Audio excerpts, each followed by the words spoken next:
Okay. And like Chris said, I'm Jamie Klistic. I actually, I'm the director of K-8 ELA PD partnerships.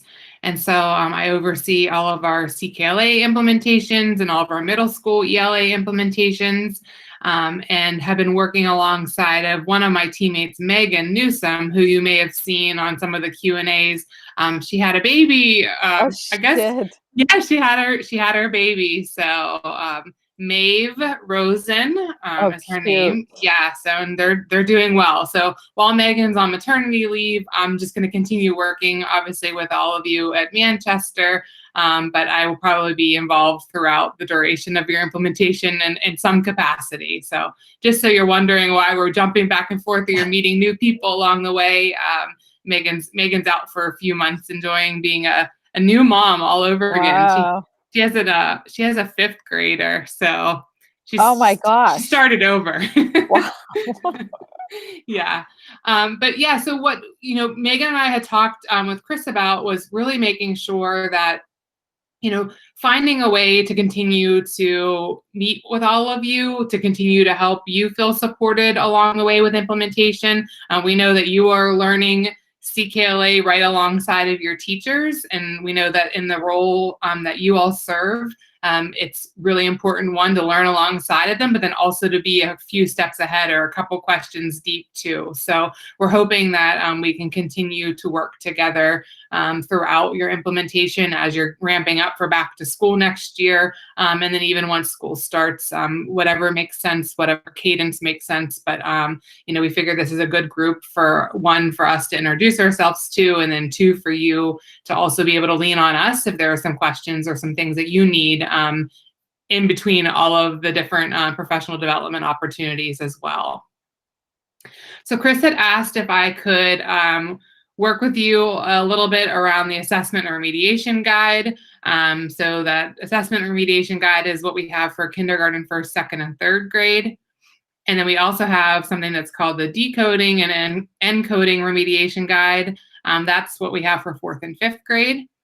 And then we've got some other things that I wanted to point out as well. I figured this would be a good opportunity for us to start with some high level of like, what do we have available to us beyond core?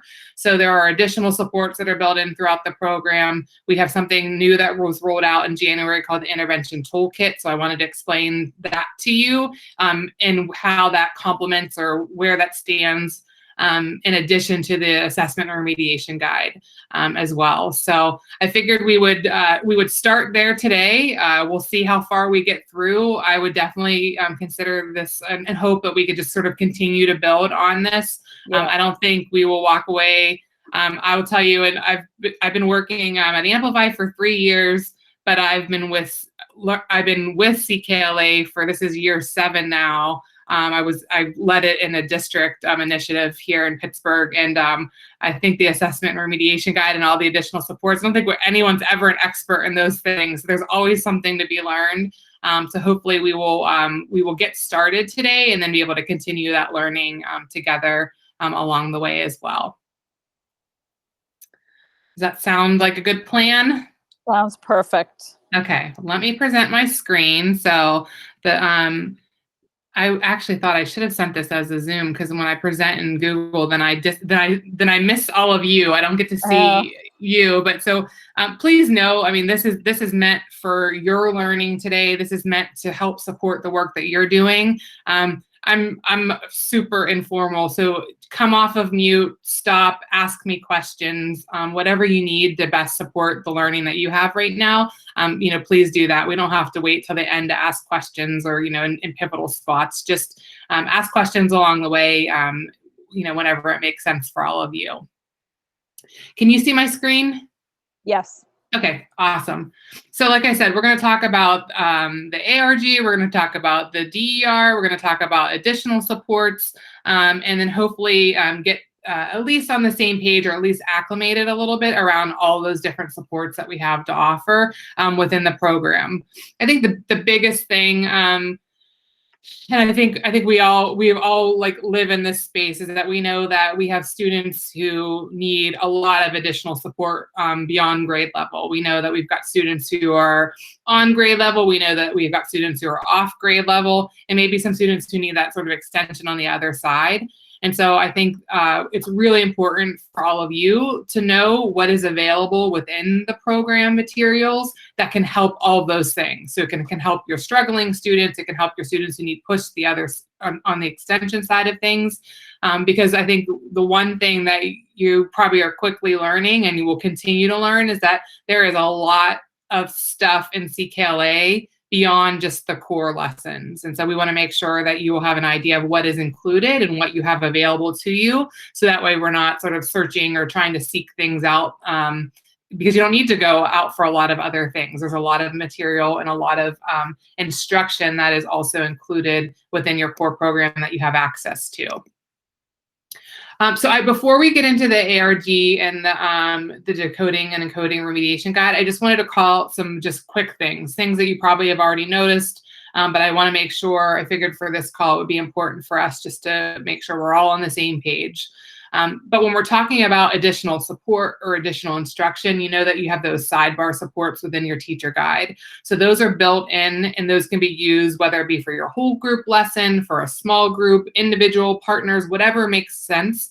But those sidebar supports are in the teacher guides, and there for that purpose of additional scaffolds, additional support, and then additional opportunities for teachers to plan as they're planning those day-to-day lessons, to make sure that all students have access to grade level core material. So I just called out a couple of specifics here that you can see from kindergarten and third grade. That way you can see exactly where those sidebar supports live. There's a lot that lives in the sidebars. So the support side of things for students who need some additional access points. The sidebar supports are there for teachers to include or enhance the lessons. And, you know, obviously would always need to be thought about prior to delivering. They might ask them to include an additional image, or it might ask them to adjust or provide sort of a small accommodation or scaffold, but those are there for teachers as they're thinking thoughtfully in like that day-to-day lesson planning. The other thing that I wanted to call out was just around English language learner supports. So embedded into the teacher guides and those sidebars are what we call our L supports, or language development supports. Those are included throughout all of K2 and 3-5. So you'll see them in the skills strand teacher guide, you'll see them in the knowledge strand teacher guide, and then you'll also see them in those integrated units. And so let me show you just a quick example of what that looks like. Anytime you see in those sidebars that raised hand feature, that's an L support. And so you'll see that they're, you know, it's based off of 3 different entry points, 3 different levels of language acquisition, beginning, intermediate, and advanced. They are aligned to English language proficiency standards, and they are embedded, like I said, all throughout the teacher guides. And so I will say this about the L supports. They're there, and they were written for response to helping make sure that we are integrating language development for our L students into the core program. I will also say that when I was a building administrator and was working directly with teachers, we used these supports for a lot of students. I worked in a very urban setting, and a lot of our students came with huge language gaps because of just lack of exposure, sometimes from backgrounds at home. And so the language supports are really helpful and were written for our L learners, but we also know that they can be super helpful for any students who might just need some additional support on the language side of things. So I just wanted to call that out because I think it's really important. It's not something that should be overlooked if you're, you know, supporting teachers that are like, well, I don't really have many L needs, or I'm not concerned about that, or that's not my focus. These can be used for other supports and supporting other students as well. I also wanted just to touch upon a little bit around additional instruction. So in addition to your core material, your grade level daily lessons and skills and knowledge in K2, and then the integrated strand in 3-5, there are opportunities for additional instruction that reinforces daily instruction embedded throughout all grade levels and all lessons. And so I wanted just to make sure to showcase that in case that you haven't seen these, or you're wondering, you're starting to get into it and you're thinking like, okay, how can I utilize some of these opportunities? So you'll see that in both K2 and in 3-5, I know it says 3-4 on there, I apologize, it's 3-5. But you'll see that there are culminating activities. So these are things that happen at the end in K2 of your knowledge domains. I added this in here because I think it's important, because I think sometimes we get to those and teachers are like, I'm moving past and I'm starting my next domain.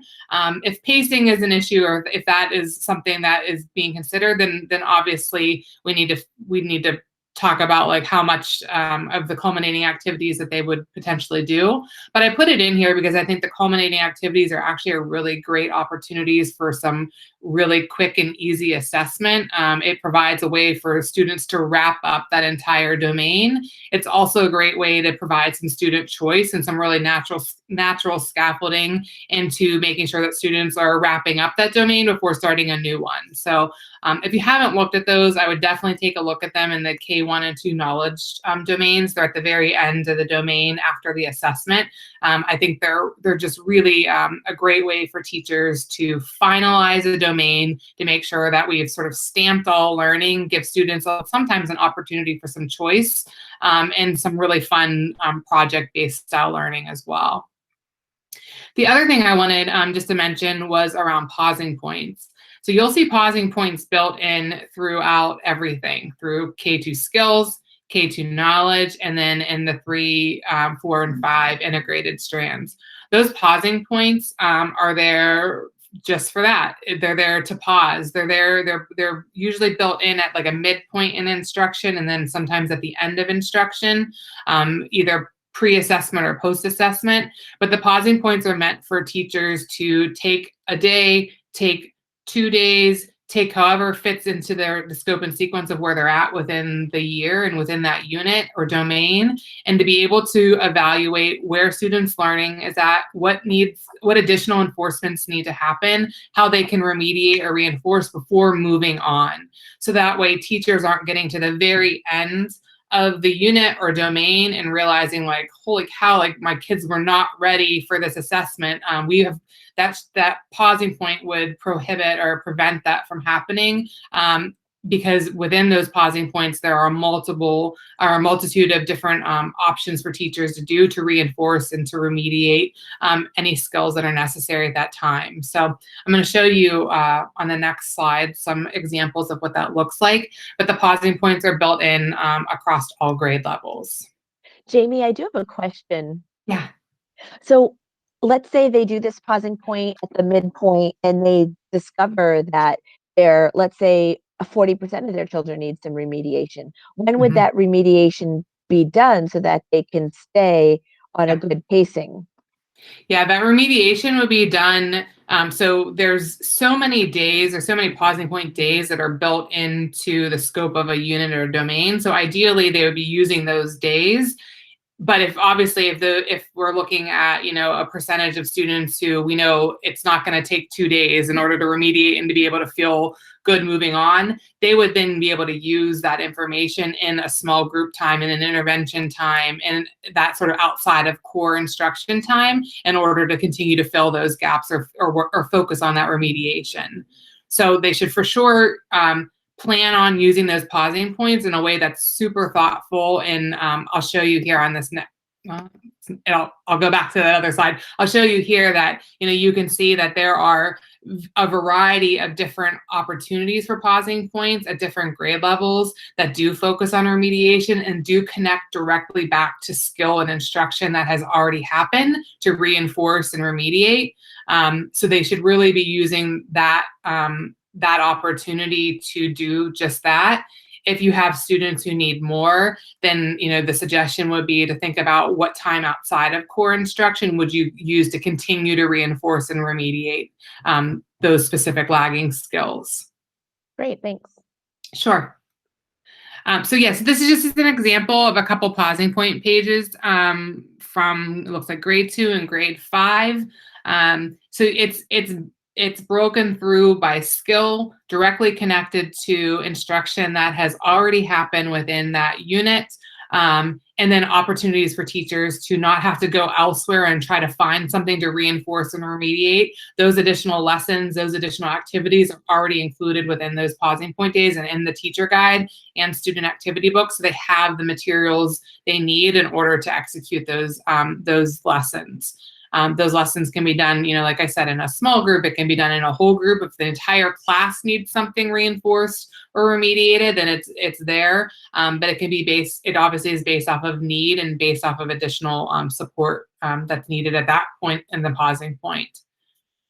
The other thing, just so you know, is that in addition to that remediation and reinforcement, there is enrichment opportunities within pausing points. And so you'll see there on that right-hand side that if there's a need for enrichment or a need for extension, that those pausing point days can also serve for that purpose as well. And there's always recommendations in there for that extension side of things too.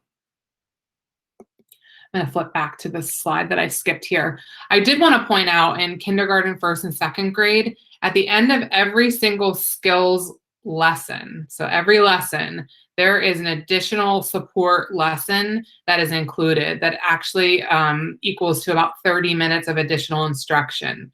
So this is additional support outside of that 60 minutes. It's not meant to say that every day you're spending an additional 30 minutes in that unit. It is there for if needed. It's also there, this would be a great thing also for those pausing point days or outside of core and small group for some additional remediation and additional foundational skills instruction. These are great things that are already created for you. It's additional, it's exactly just that. It's additional instruction that supports your core instruction and in a way that it's already created for teachers. Those lessons are created, the materials are right there, the directions of how to execute the lessons are there. So I just think it's really important. This was a new feature for second edition. These additional support lessons, because we heard from teachers of like, I really have this group of students, or I have a student who needs some additional support based on what we've done already in this lesson. Where can I go that's just going to keep me in the core in order to sort of reinforce and support along the way, so that way that gap doesn't get bigger throughout the unit. So these are super helpful, and like I said, included in every single lesson. K2. Amy, Katie LeBranch had a question. Could this be used by special educators when appropriate? Yes. Interns or student teachers maybe also? Yeah, I mean, because it's really spelled out for them. They have exactly what they need, whether it might be like another opportunity for like additional lists of chaining words, or it might be some different, the example here on the right-hand side, it's actually a game that they're doing. So this would be great for special ed teachers. If you have instructional aides, paraprofessionals, other folks that are in that can maybe pull a group or pull a student and actually do something that's supporting that core instruction. Yeah. Great, thanks. You're welcome. Okay, so let's talk a little bit. Let me pause there for a second, because I wanted just to make sure that on the core side of things that we had a good understanding what was already there before we start to talk about some of the remediation guides. Are there any questions that you have or things that you've seen or have come up so far that you might have additional questions on before we keep moving?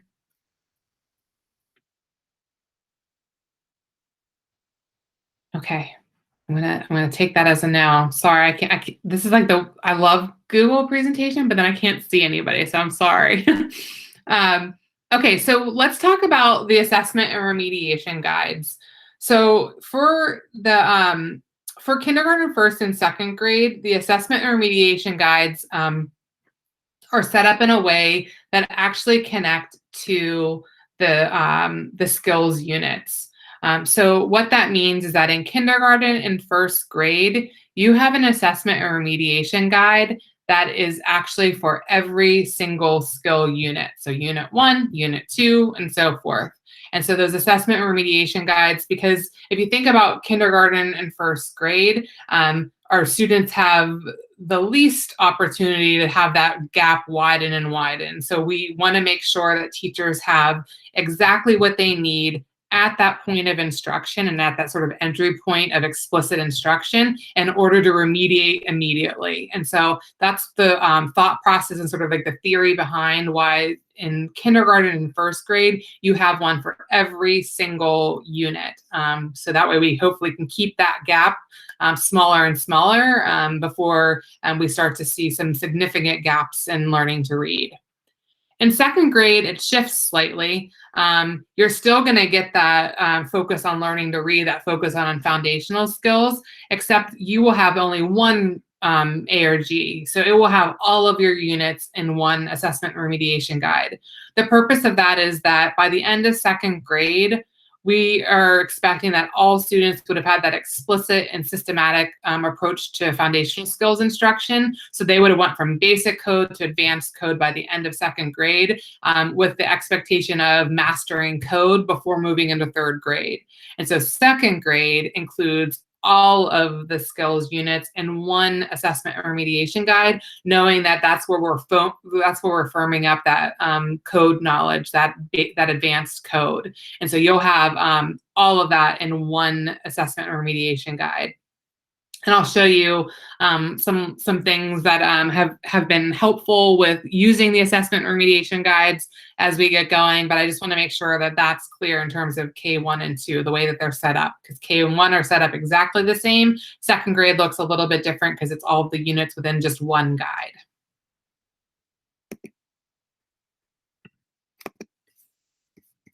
So a couple things just to think about as you're thinking about, okay, I have these assessment remediation guides. I know that I have some use or I have some need outside of core instruction. How can these be used outside of core instruction? So there's a lot of print on here. And Chris, I can share this presentation with you so that you have it as well as the recording. But I think just a couple things, sure. I think just a couple things just to remember that, you know, the assessment and remediation guides for K2 aren't meant to take the place of core instruction. They are meant to support core instruction, and they're meant to provide additional opportunities for remediation and additional instruction in some gaps that either currently exist or may be starting to be created along the way. So the ARG is meant to be outside of core instruction. The pausing points, like I mentioned before, those happen during core instruction. And so the pausing point activities are very purposeful and directly aligned to the instruction that's happening within that skills unit in kindergarten, first and second grade. So pausing points happen during core instruction. Use of assessment and remediation guide lessons are intended to happen outside of your 60-minute skills core instruction. Let me move into third, fourth, and fifth grade a little bit, and then I'm gonna start to show you some things that I think will be helpful as you're starting to figure out, like, how do I even use all of this additional stuff. So in third, fourth, and fifth grade, we call third grade still the assessment remediation guide. We went into fourth and fifth grade, and fourth and fifth grade we call it the decoding and encoding remediation guide. I wish I had an idea of why unfortunately not part of naming conventions, and these guides existed long before my time with Amplify, but it is what it is. They essentially are very similar things meant for providing additional remediation, additional support, lessons, structure for teachers to use with students. It's just some naming conventions that are just unique. In third grade, you have all of units 1 through 11 in one guide. So it's similarly built just as second grade is. All of your units are all in one.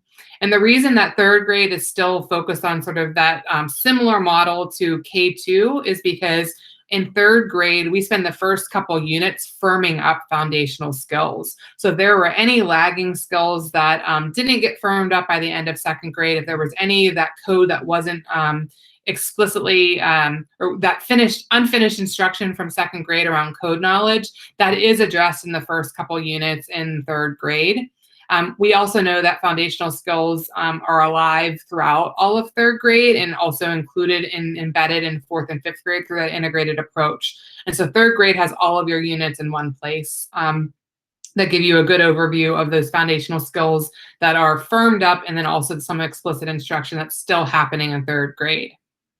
Fourth and fifth grade have one remediation guide. So it's the same remediation guide, which you see here in that bottom right-hand corner, that decoding and encoding remediation supplement.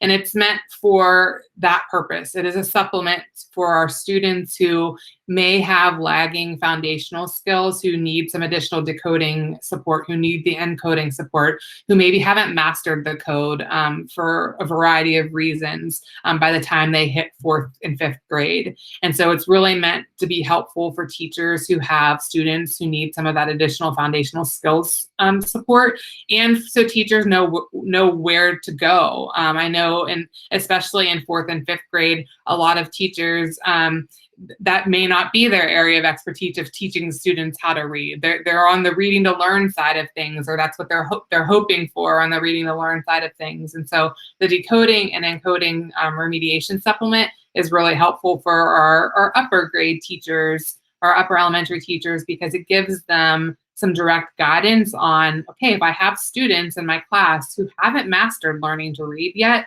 here's some things that I can do with them, and I can use some of my data to help guide that instruction. And here's the lessons already created for me, or an activity or resources that I can use in small group, in intervention, in a win time, in that sort of outside of core instruction time.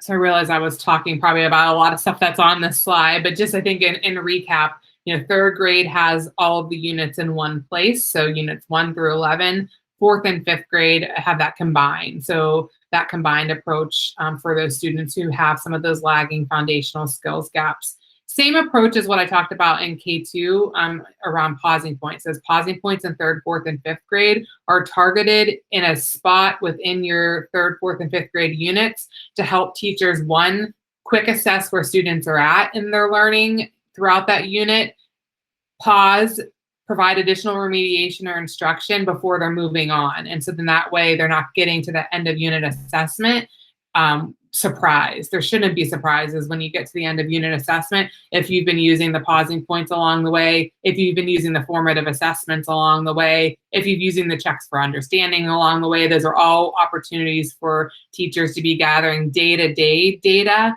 and helping to guide instruction, in addition to the remediation guides, which would provide some additional support for teachers to have thoughtful lessons and instruction outside of core time. Let me pause there because I do have a video that I wanted to show you that gives just sort of an overview of the assessment remediation guides and also some thoughts of how to use it as well. Any questions about those remediation guides at this point? Jamie, do the lessons build on each other? Oh, I'm sorry. Who said that? Go ahead, Michelle. It's all good. Go ahead. Sorry. Do those lessons build on each other? In the assessment and remediation guide? Yes. They build in a way that it's connected to sort of that systematic and sort of explicit approach. And so you're not going to see, the way that CKLA teaches foundational skills is very, there's a very systematic approach to it. And so you'll see that same sort of follow through and outline within the assessment and remediation guides. I'm going to share with you after we watch the video. I've pulled out all of the table of contents for all of the assessment and remediation guides. And I've done this for a couple reasons. So in some other partners that I've worked with, they were printing all of the assessment remediation guides. It's thousands of pages. You will never need all of those pages. If you want to, I won't, I can't stop anybody, but what I can tell you to do is, as you're starting to get familiar with the lessons and the way that lessons are set up within the ARG and then the decoding guide for fourth and fifth grade, print the table of contents out first. The table of contents is going to help you provide some direction around, okay, like I just need these specific lessons on phonological awareness, and these are in this section. I just need to print actually pages 30 to 50 instead of the 800 pages that might be in that unit. And so the table of contents, when I'm working with the assessment remediation guide, is the first place that I go to, and I'll pull it out to sort of see, these are the skills that I know that need some additional reinforcement or remediation and intervention. Here's where they are listed in my grade level table of contents. These are the pages that I would print versus printing the entire guide. Okay. Thank you. Sure. Was there another question? Yeah, I had a question, Jamie. I was just wondering if you could kind of take yourself back to when you said you were an administrator supporting your teachers in this program. So we know there's going to be gap. We have kids who haven't mastered the code because we haven't been teaching the code with fidelity as it is in the skills in K-2. We know teachers are going to need the assessment and remediation guide, but how do we support them to juggle both? Like, this manual is new to them, the time constraints are new to them, so all these things are new, and then we're going to say, hey, by the way, you need to dig through this remediation guide and pull some lessons too. Can you just talk about how you supported your teachers in that for me? Yeah, I think that's a really great question, right? There's a lot of new that's happening, and so we don't want teachers to feel overwhelmed from the get-go. So my suggestion and something that was helpful for me was let's focus on core instruction at the beginning. We know with solid core instruction that because of solid core instruction and because over periods of time of solid core instruction, we will need less and less remediation. That's the goal. We also don't want to ignore that from the very beginning, that you're going to have students who need more. They need more than just the core instruction. You'll always have students who need more than core instruction. And so I think it's helping teachers sort of compartmentalize. One, what am I doing to support core instruction? So what am I doing in my 60 minutes skills, 60 minutes knowledge, 120 third grade, 90-minute fourth and fifth grade? What am I doing during the core? Let's help our teachers make sure that they are feeling comfortable and confident in delivering core instruction. Once we've gotten to that point, I mean, it's going to take a little bit of time. I mean, I would say, like, you know, your first 6-ish weeks of school should be making sure that teachers are strengthening core implementation, feel supported in delivering core instruction, and also understand that there are a lot of things built within the core that will also provide access to grade level material, scaffolds that are built in there, all the supports that are built in there. So how to help them use what's already built in the core.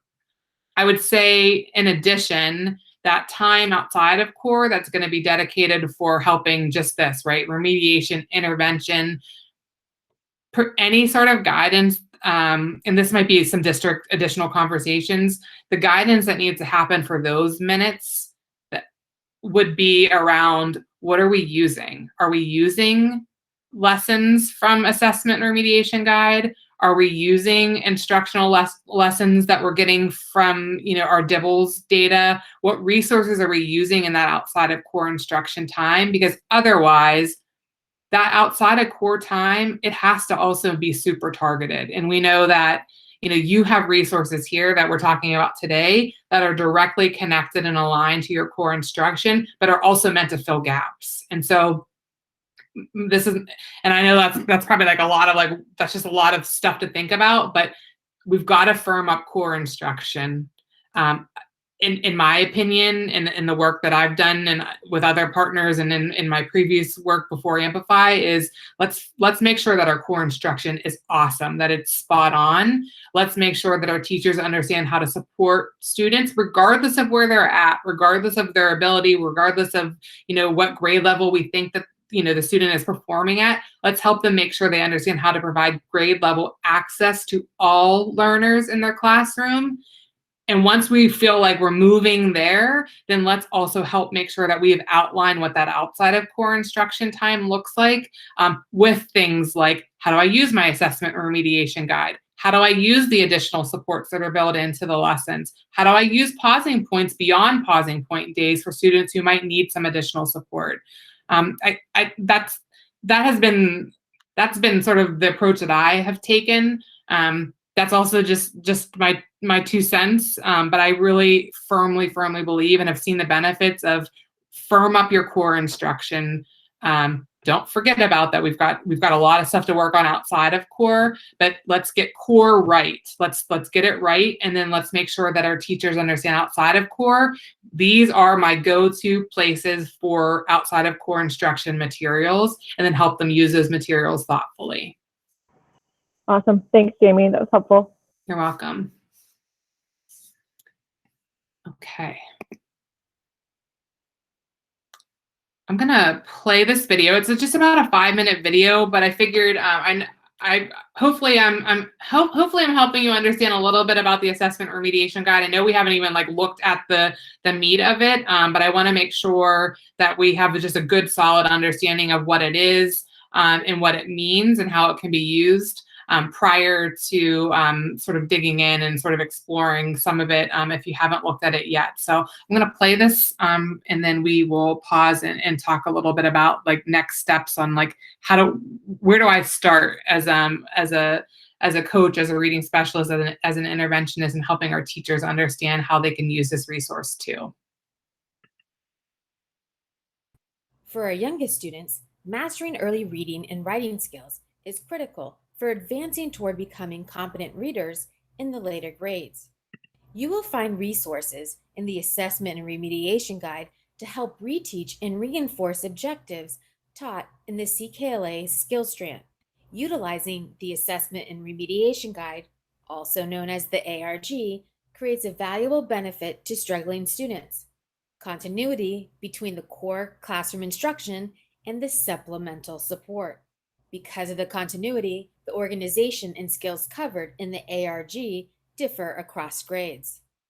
Kindergarten and first grade guides parallel the skills strand's developmental progression. This means kindergarten has 9 ARG guides, while first grade has 6. The last skills strand unit in kindergarten and first grade do not have an accompanying ARG. In kindergarten, the materials include support for phonological awareness, phonics, fluency, and comprehension. There's also early writing skills, while the guides for first grade provide materials for phonics, fluency, and comprehension. In second grade, the ARG offers additional instruction and remediation to students who enter second grade with gaps in their code knowledge and fluency. All the guides build incrementally, meaning the mastery of the skills taught in the earlier units is assumed and therefore a prerequisite for success in the later units. The grade level guides focus on different skills. They all contain steps for determining student need, lesson templates, instructional resources, and progress monitoring. Planning support is provided at the beginning of each section. The lesson templates within each section provide a model of instructional steps to follow when reteaching a particular skill targeted in that section. The lesson templates are followed by a sample remedial lesson illustrating how the specific skill work, activity, and progress monitoring can be applied to the template. In kindergarten and first grade, 3 lesson structures are offered: guided reinforcement, explicit reteaching, and comprehensive reteaching. This guided reinforcement lesson structure provides an abbreviated lesson geared for reinforcing developing skills not yet mastered. Here's an example of the explicit reteaching lesson structure. This provides more explicit instruction for the selected objectives. Finally, we have comprehensive reteaching. It requires more instructional time. This allows for the integration of activities from multiple sections. To facilitate phonics lessons, word lists, phrases, and sentences are provided. Also provided are the letter, word, or picture cards required for instructional activities or games. Specific to the fluency and comprehension section, decodable text, reprinted or adapted from the student readers, is provided, allowing students to practice the discrete skills taught and creating a bridge from the generalization of those skills to other forms of connected text. Work pages are included to facilitate modeling during explicit instruction, supervised practice, and application of skills during guided practice. You can also use these to reinforce the skills during independent practice. Well, you might be saying to yourself, this is all great information, but what about the supplement? Where do I find it in all of my boxes? Well, you don't. This supplement is only available online. Be my guest as I guide you to its location. First, I need to log into my CKLA account with Amplify. I access my account via ckla.amplify.com. Now I enter my username and password. I am now on the landing page. For this example, I'm going to use first grade. The only difference kindergarten and second grade will experience is the number of assessment and remediation guide teacher guides available. So first, I will click on the first grade circle. Second, I am going to scroll down to the section titled Additional Resources. Here, I see the assessment and remediation cover.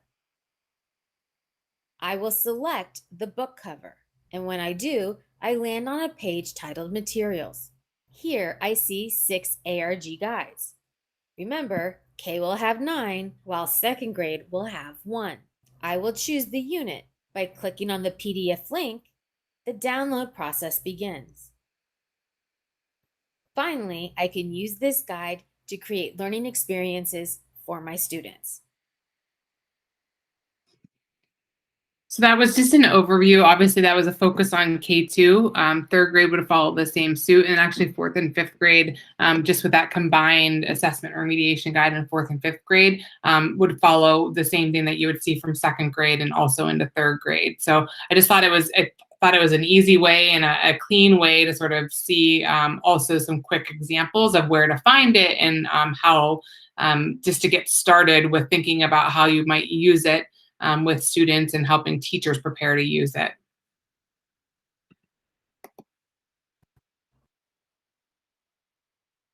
In the video, there was a couple different things mentioned. So there are 3 different main types of lessons that are called out in lessons, meaning templates in order for teachers to prepare. Within each of those lessons, there are a variety of different components that teachers can plan for. And these are all things when you get into the assessment remediation guides that are included. So there will always be some type of warm-up. There's always that opportunity to intro and to teach. There's guided practice that actually happens that works specifically on skills, and then students have an opportunity to apply those skills in some additional guided practice. And then there is always an independent practice, so students get to then take that after applying to do on their own, as well as opportunities for teachers to progress monitor. So, the lesson components and the opportunities for teachers to have at their fingertips additional instructional materials that align either to that specific skill from the unit that's being taught or from skills that may be lagging is very extensive and set up in a way that teachers have everything at their fingertips. There's like no more need to jump on teachers, pay teachers, or to pull something, that may or may not connect to exactly the scope and sequence of what explicit instruction that's happening within CKLA. That's the purpose of the ARG and the DER, is that they were meant to directly complement, and knowing that students are coming to us with a lot of different gaps for lots of different reasons. So teachers have an opportunity to have material that's been created and crafted from core that directly connects to core, which I think is just super important. I know for me, prior to working in Amplify, that was like one of the biggest challenges. Is I'd go in during, RTI time, or we would do some small group rotations, and it looked great, right? Like kids were like in their center and they were working on something. And for the most part, it looked really good if I was peeking in, you know, and not opening the door. But when I would go in and like sit down and like talk to kids and talk to teachers, it didn't make sense to me of like why what was happening. It wasn't moving the needle either. We weren't seeing things shift whenever we were just pulling things, because it didn't directly connect to core instruction or really specific targeted data that was addressing what the gaps were.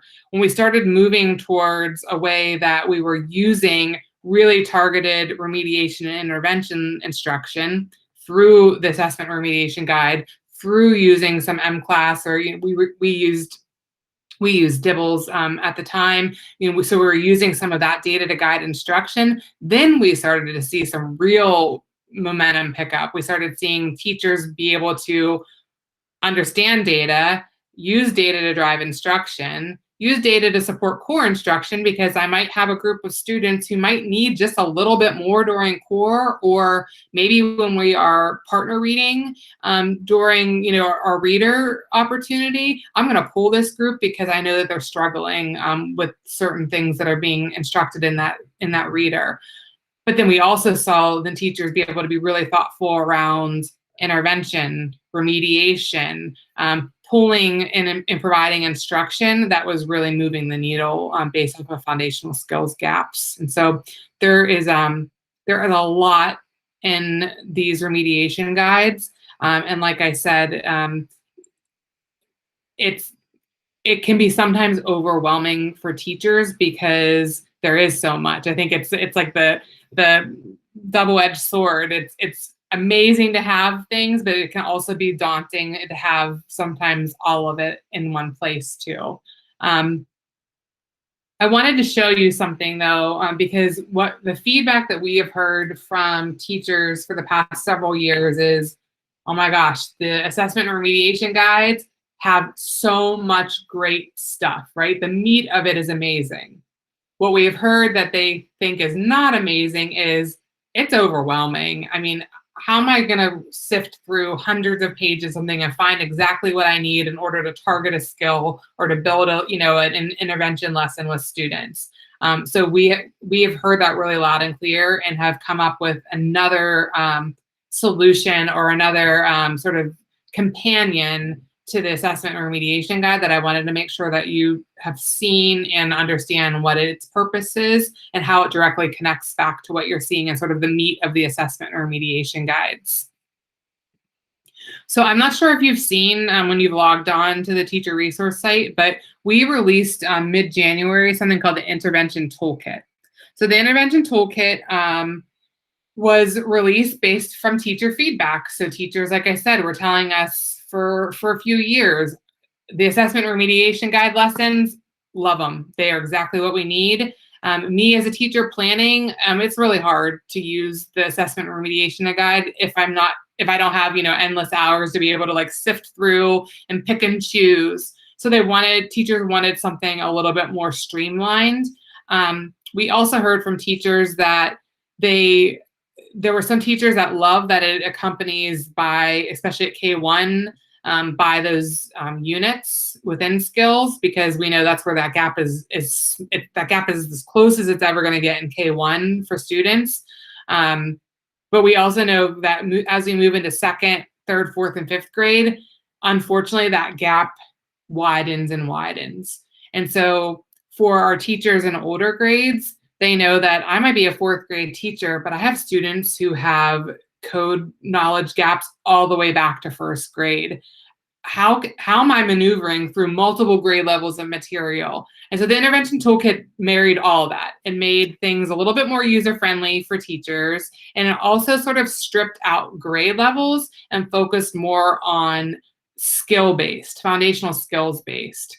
So you'll see here on this right-hand side, this is just an overview picture of whenever you get into the toolkit of what you see. So it's broken up by different skill area, phonological awareness, sound knowledge, simple patterns, and so on.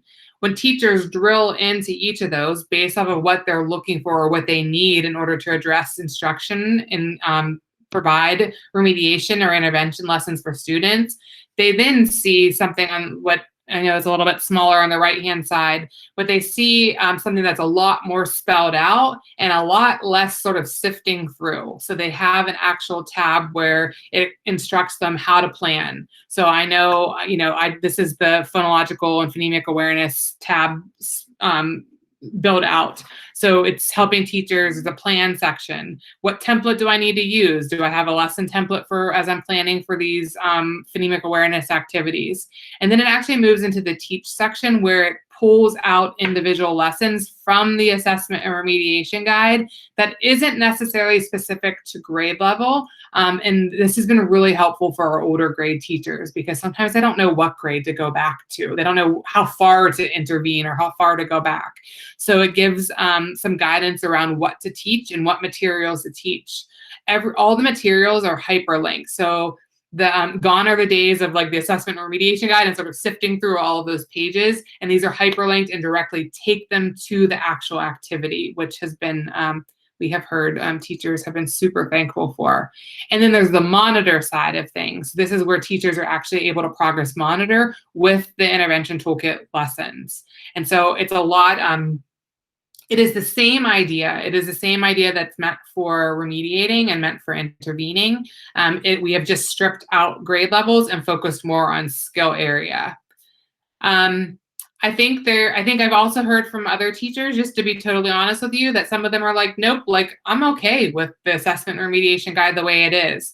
I think they would love it to be a little bit more digitally interactive. They'd love to be able to click on like, no, I need to go to page 40 and it takes me to page 40 versus scrolling through to get to page 40. However, I think it's just a matter of preference. The idea is that they serve the same purpose. They serve the purpose of making sure that our teachers have remediation and intervention materials connected to skills that are directly connecting to teaching, making sure that our students have learned to read so that way they can move into reading to learn. And that we know covers the gamut of K-5 and unfortunately sometimes even into middle school. So the purpose is the same. The setup is a little bit different, but the materials, the teach materials that you'll see in the toolkit are all materials that are from the assessment and remediation guide. We, like I said, this rolled out just in January. It was supposed to roll out at back to school. But you all know best, back to school was a little bit crazy. So Amplify was working on making sure that we had a remote and hybrid ready to go for teachers, and this got pushed back. So we are still working on some adjustments and improvement to the intervention toolkit based off of teachers that are using right now. But the bulk of it will stay as you see it here and as you see it when you get to the teacher resource site. But I wanted just to make sure, I know we were talking about the assessment remediation guide. This is like the sister to the assessment and remediation guide that's just been upgraded to be a little bit more user-friendly based on some teacher feedback.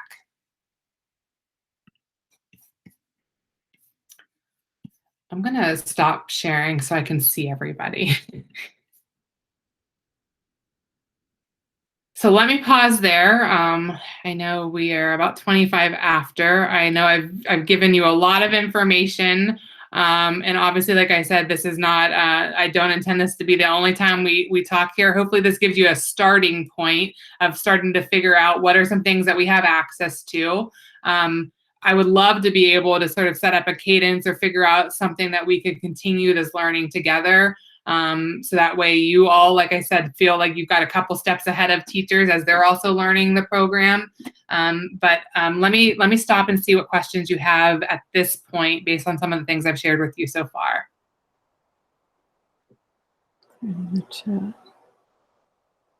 Again, I've done like what we always say, like I've presented cognitive overload to everybody and everyone's like, okay, it's Friday before Easter weekend. I know. I think, you know, I know some of us have started to dig in and to try it out, but I think this is a nice overview. So maybe in the next week we could continue to, and probably we'll have additional questions, but, you know, if we could make this a weekly meeting for an hour and just continue to dig. Yeah. And even if it's something, I mean, I think as you continue to get moving and as you continue to dive into materials, there's going to be other things too that come up beyond this. So, we can use this as a space of, it doesn't have to just be focused on, assessment remediation. It can just be on anything. It can be specific to grade level. It can be whatever best meets your needs. It would be great just to be able to connect, on a weekly basis, just to get questions answered. To keep you all moving in the right direction, and firm things up as you're supporting teachers. That would be great. Okay. Yeah. I think too, Jamie, like you were saying, if your experience is the best thing to do is that first 6 weeks, we are focused on tier 1 and making sure that if the district can put that message out, I know Sherry's here, but just to keep things consistent, like, okay, well, this school, they're doing their 30 minutes of the ARG. Like, could we just have one clear plan for every school in the district, no matter where it is? If it's the first 6 weeks, we're firming tier 1 up, then like, let's all rah do it together. And then, okay, phase 2, we're going to start digging in the ARC, or, Title I is going to start digging in that. Yeah. It's a good idea. I don't know, just some sort of coherent plan. Yeah. I think would be good messaging for our teachers, because I do think teachers in different buildings get different messages, and that creates frustration and distrust. And we don't need that with this program, because it's a good program, and we want to do it well, And I'm with you on teacher pay teacher. Can we like find a way for IT to just like take it down? Like they can't access it from school. Yeah, every time I have been in lots of schools over the years, and I go in and, you know right away when something's from teachers pay teachers, and it just makes me cringe. I was like, is there a way that we can blacklist teachers pay teachers? There's great stuff on it, just like there's great stuff everywhere, but it can hinder some purpose of learning as well, especially with CKLA, things that are created there. Katie, I like that idea that you have about the consistency, because I know that's huge. But I think a concern or question we might get is like for EL and special ed, they're going to need to start servicing those kiddos on day 1. So they're going to want to know what they're doing if they're not going to be using this. So I think it's just something we need to think about. As we they wouldn't be tier 1, right? Right, Chevy? They would be tier 2. So maybe tier 2 is going to use it. Correct. Right. But they would need training too on how to use it. Right. Right. So I guess just, thinking about all the staff, but I hear what you're saying too. I guess it's just kind of putting it together and thinking of what everybody's going to be doing. Well, and the thing too is it's going to be everybody's first step in this direction as far as the program itself. So, we'll have to figure out how to get that tier 2 training in. So it may be, like Jamie said, we've got to get tier 1 strong, but we can gradually get everybody to the point where they need to be. So, because I know that first training was really mostly geared towards classroom teachers who had some support staff that were directly co-planning, but we're going to end up rolling it out to more. And then we had people that had Kagan training. So, but, Sherry, we can sit down and talk about how to really target those, special ed teachers and support staff that'll probably need a different type of training. They're going to need to know what tier 1's about so that they can be a support, but, they'll probably be heavier into these documents too. So we have some additional training specifically geared for special ed teachers, for L teachers, because exactly what you said, Chris, like they have to understand the core, and there may be things in core that are absolutely applicable to what they need, but they also need to be able to understand how to use all the other pieces in order to meet the needs of their students. So yeah, for sure. Sherry, I think Sherry raised her hand. I'm trying to use all the skills that I have. I know, it's great. I saw it too this time, Sherry. So just to let you all know, I have purchased Language Studio for our EL teachers with 5 days of training broken up, and that's going to help support our EL population. Not only that, there are, which I did tell your principal, so it should be, I was just filling out the sheet on where it's going to be. dropped, which is going to be very soon, but I didn't want them to do that until after we get the training aspect of that. But anyway, I digress. I apologize. The other piece is that I have been working with Jamie. Jamie and I have been emailing back and forth about establishing a literacy summit for teachers. I want to pay teachers some stipends, especially pre-K through grade 3, to do some of the planning and looking at what it looks like and roll out to get you all ready to start the new year pretty strongly. So those are some things that we're going to hash out a little bit more, Jamie and I. Not everything is completely solidified as far as dates or what it looks like. Jamie and I are going to be planning that on Tuesday. Right, Jamie? That is Tuesday. Yeah, so oh, go ahead, Sherry. I was just going to say, I was just trying to keep you all in the know. It's not that we're not trying to do those particular things, but we're trying to get you as much support as we possibly can. But we want to make sure that our pre-K to 3 folks really feel really comfortable with that, because they're the foundation, right? And we also have to think about, if we look at our strategic plan, I know that we'll get support from teaching and learning to execute this, just in the fact that we want students to be reading at grade level by grade 3. So we have to have a strong start and a strong foundation. Okay. Well, super. I know we're a few minutes over, so I want to be mindful of everybody's time. But I'm glad that we could connect this afternoon. Thanks for sticking with me on a Friday afternoon before a holiday weekend.